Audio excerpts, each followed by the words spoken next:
Mah sering kambuh? Ini dia tanda-tanda sakit mah kamu mulai sembuh. Jangan salah paham. Assalamualaikum warahmatullahi wabarakatuh. Halo teman sehat. Ya, jumpa lagi dengan saya Dr. Sadam Ismail.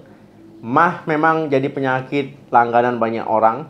Sensasi perih di ulu hati, mual, kembung, kemudian rasa ini bikin nggak nyaman ya, dan juga bisa mengganggu aktivitas.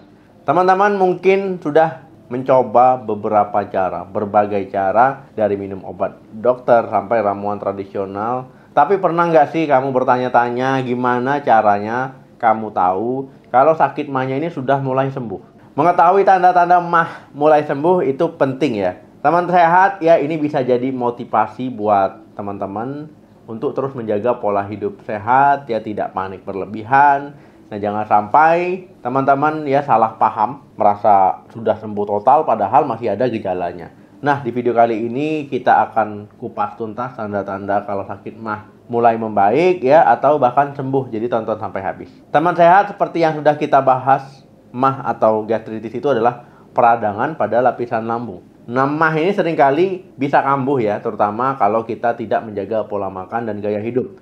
Nah, jadi proses penyembuhannya itu bertahap dan juga butuh komitmen. Sembuh dari mah bukan berarti teman-teman bisa langsung makan sembarangan lagi. Nah, teman-teman ya, sembuh dari mah ya artinya lapisan lambung teman-teman sudah tidak lagi meradang dan fungsinya kembali normal. Nah, oke teman-teman ya, ini 7 tanda kalau sakit mah teman-teman mulai membaik atau sembuh. Nah, yang pertama, nyeri ulu hati berkurang atau hilang. Nah, ini adalah tanda paling jelas ya, jika teman-teman sudah tidak lagi merasakan perih, ya kemudian nyeri atau sensasi nggak nyaman ya di bagian ulu hati, nggak mengganggu lagi, ya artinya peradangan di lambungnya sudah mereda.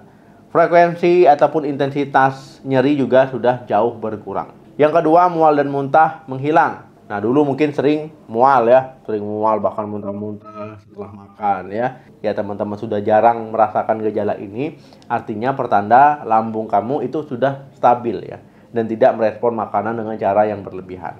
Yang ketiga, perut tidak kembung atau begah. Biasanya kan orang sakit mah perutnya rasa penuh ya, kembung ataupun begah yang sangat mengganggu sekali. Ini adalah salah satu ciri orang sakit mah. Nah, kalau seandainya begahnya ini sudah nggak ada lagi ya, nah itu artinya ya teman-teman sudah lebih nyaman, kemudian sudah merasa lebih lega di bagian ulu hati ya, di bagian perutnya. Itu teman-teman artinya proses pencernaan sudah berjalan dengan baik. Yang keempat, nafsu makan kembali normal. Nah, saat sakit mah kambuh ataupun sedang sakit mah, nafsu makan biasanya menghilang. Ya, mau makan mual, mau makan nggak nafsu, mau makan nggak semangat, mau makan sakit perut ya. Nah, kalau teman-teman sudah mulai makannya itu berselera lagi ataupun nafsu makannya sudah ada lagi, ya ini artinya lambungnya sudah bisa menerima makanan ataupun sudah bisa mengolah dengan baik. Tapi tentu ya fungsinya juga harus diperhatikan. Yang kelima, tidur lebih nyenyak tanpa gangguan lambung. Nah, orang sakit mah biasanya tidurnya nggak nyenyak ya, terganggu ya ketika tidur ya. Nah, kalau teman-teman sudah bisa tidur pulas ya, malamnya nggak keganggu, malamnya nyenyak, nggak kebangun-bangun karena perutnya nggak nyaman ya, nah, artinya lambungnya sudah membaik. Yang keenam, tidak lagi terlalu sensitif terhadap makanan tertentu. Nah, awalnya mungkin ya makan pedas, makan asam, minum kopi, atau makan yang gorengan yang memicu mah ya. Nah, itu langsung nggak nyaman ya. Nah, tapi kalau sudah bisa mengkonsumsi makanan pemicu tadi dalam jumlah yang kecil, tapi tetap harus hati-hati ya. Kalau saya sebaiknya itu harus dihindari. Tanpa langsung merasakan gejala yang parah, itu artinya lapisan lambung teman-teman sudah mulai kuat ya, sudah mulai membaik. Dan tidak lagi terlalu reaktif. Tapi ingat ya, kalau bisa dibatasi, kalau bisa lagi ya hindari makanan pemicu. Yang ketujuh, energi dan mood lebih baik. Nah, mah kronis ini bisa bikin tubuh lemas ya, kemudian mood jadi buruk. Nah, ketika gejala mah mereda, tubuh teman-teman bisa menyerap nutrisi lebih baik ya, nyeri berkurang, tidur lebih nyenyak. Hasilnya teman-teman lebih bertenaga, nggak lemes lagi, nggak mudah lelah lagi, moodnya juga jadi lebih baik. Teman sehat, meskipun sudah merasakan tanda-tanda mah sembuh, bukan berarti bisa langsung tancap gas kembali ke kebiasaan lama yang nggak sehat ya. Mah itu ada potensi kambuhnya, jadi teman-teman harus menjaga baik-baik, baik pola makan dan juga gaya hidupnya. Teman-teman perlu melakukan beberapa hal ini ya. Makan teratur, jangan pernah telat makan. Hindari makanan pemicu, kurangi makanan pedas ya, asam, berlemak, kopi, coklat, dan juga minuman bersoda. kelola stres dengan baik, lakukan hal-hal yang bikin rileks, yang bikin happy ya. Istirahat cukup, tidur cukup, jangan sampai teman-teman begadang karena ini sangat penting.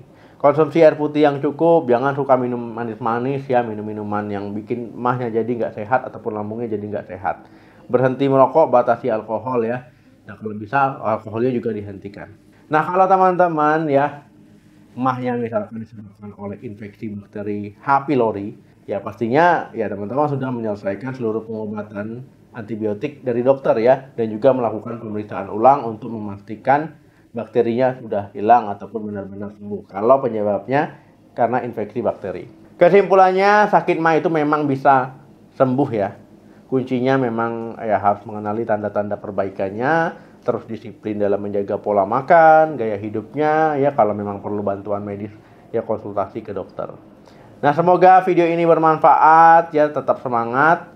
Dan juga teman-teman jangan putus asa, terus disiplin, investasikan ya diri ke pola hidup yang sehat karena itu akan mengembalikan kesehatan kita ya, ataupun kita akan mendapatkan kesehatan yang lebih baik. Nah teman-teman ya, apa tanda sakit MAH yang paling sering kamu rasakan? Coba bagikan di kolom komentar, atau ada tips lain mungkin boleh di-share di kolom komentar. Semoga bermanfaat, menambah wawasan. Jangan lupa di like, di share, di subscribe channel ini untuk informasi kesehatan lainnya. Terima kasih yang sudah nonton, jaga kesehatan selalu, salam sehat, sampai jumpa.